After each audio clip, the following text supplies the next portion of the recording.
दादाजी कैसा लगा ट्रैक्टर अब? बहुत बढ़िया। जमी बात सी जब कहा कि ऐसा लगे कतई बेंच हवाई जहाज बन गया हो।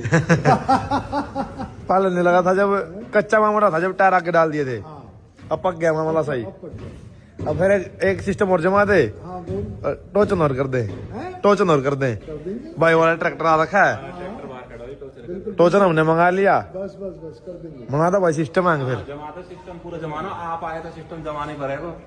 चलो फिर आ जाओ।